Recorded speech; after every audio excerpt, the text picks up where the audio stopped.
Hello everyone, this is Cruz from Superman.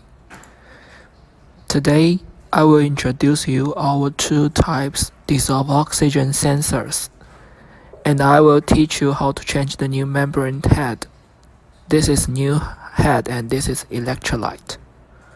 Before changing the probe, we need to keep the sensor stand up, avoid electrolyte leakage. Then we unscrew the old membrane head. After that, we put electrolyte into the new head, then screw the new head onto the sensor. Secondly, I will show you the wiring for this sensor. The green wire is RS485A. The white wire is RS485B. The red wire is power wire. The black wire is ground wire.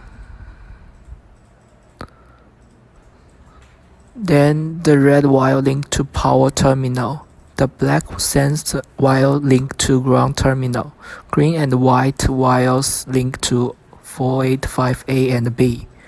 And these two wires are power wire for the controller.